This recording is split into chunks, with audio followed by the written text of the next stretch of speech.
Nou ja, van 'n kragtige burrito tot 'n sterke pull-up. Ons is terug en jy kuier saam met ons hier by Goeiemôre, Good Morning. Onthou jy kan ons gaan volg op die sosiale media platforms. Jy kan ook daai QR-kodes skandeer saam met ons gesels, maar nou is dit eers tyd dat ons oggendpraatjies voortsit. Ja, ek het amper gedink jy gaan verwys na sterk koffie, Pieter. Maar Bietjie kom later. ons beweeg oor na 'n sterk storie toe.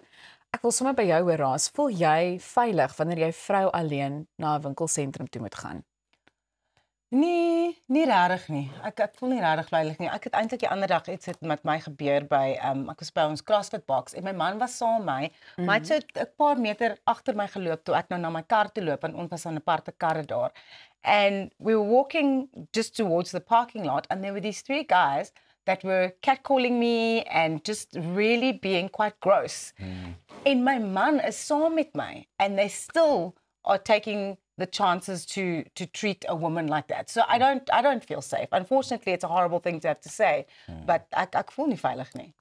Die rede hoekom ek vra is ek het weer eens 'n interessante artikel raak gelees in Business Tech en dit gaan oor iets wat regtig die afgelope tyd in die nuus ook was. Die SAPD waarsku vroue om waaksaam te wees teen 'n misdaadsyndikaat wat vroue by winkelsentrums in verskeie provinsies teiken.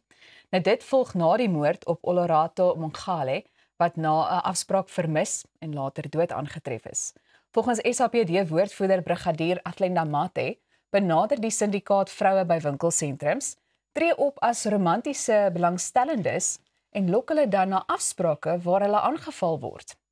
Nou die operasie strek oor Gauteng, die Vrystaat en die Noord-Kaap en in 'n onlangse voorval is 'n ontvoerde vrou in Brakpan gered en 2 verdagtes is in hegtenis geneem. Nou die waarskuwing volg te midde van 'n 6,8% toename in ontvoerings, veral in Gauteng. En ek dink dit is skokkend. En ek dink 'n mens besef net hoe groot die probleem werklik is.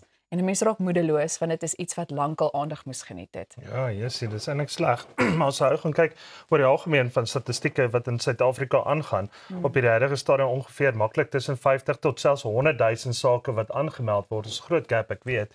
Maar as mense gaan kyk byvoorbeeld oor 'n jaar tydperk, dan kyk jy ongeveer na 273 per dag sake wat aangemeld word.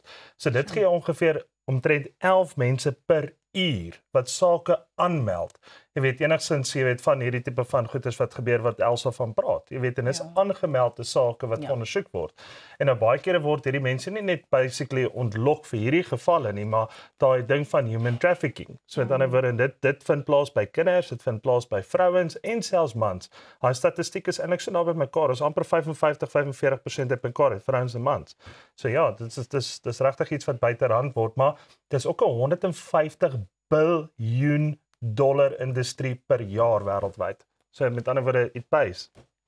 Die ding is ook, jy praat nou oor die sake wat aangemeld word. Daar's soveel mense wat nie eers hulle saak wil aangemeld nie, of hulle is bang, of hulle wil dit net nie deel nie, want dit is 'n regte onaangename ding wat met hulle gebeur het. Of hulle voel daar gaan nie noodwendig iets daaraan gedoen word nie. Of daar's 'n actual verhandeling. Ja. Jy weet, so onthou, Jocelyn is daar iets wat uitgestaan het.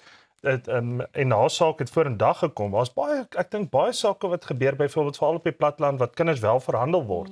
So met ander woorde, as iemand iets rapporteer nie, dan gaan daar niks daarvan kom nie. So met ander woorde, en dit is 'n realiteit. En kinders word nie noodwendig basies weet oorgegee as seksslawe nie, maar ook as labor. Jy weet, soos uit daarna ook gaan kyk, ons noem dit moderne slawerny. Of hy word oorgegee vir 'n pre-arranged byvoorbeeld troue of wat ook al die geval mag wees. Jy weet, so daar's 'n klompie elemente wat wel 'n rol speel. En natuurlik van hulle word drug mules. Jy weet, so 'n groot, baie groot industrie.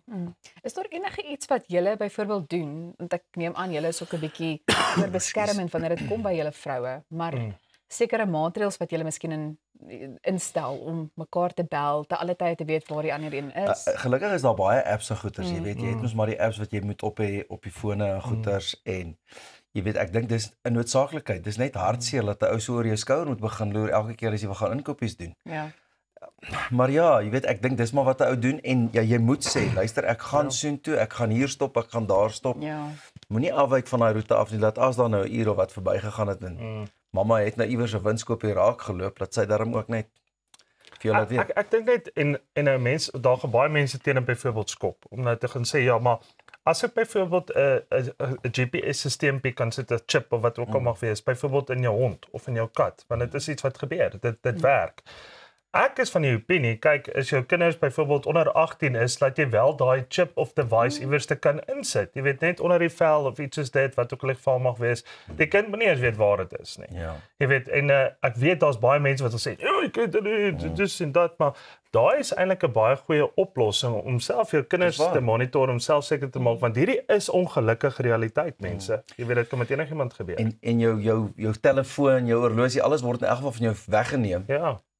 Want As dit hulle weet gebeur. ook mos daar sal iewers dalk is daar opsporingsstelsel of 'n ding. Wat vir my ook net so hartseer is die feit dat hierdie mense werk deur daai dating apps. Like you're preying on people that are wanting to find someone to share their life with or to take care of the loneliness that they're feeling.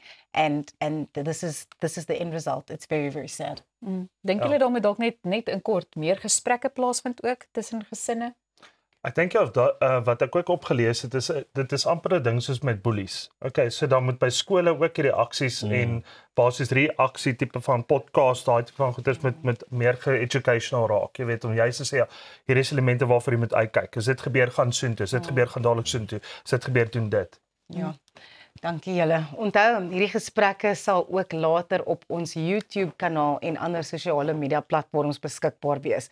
Net hierna vind ons uit hoekom Kaas baas is. Elsa is nou nie net 'n voëlvanger van formaat nie, sy is ook 'n kaasmaker van formaat. So bly ingeskakel daarvoor.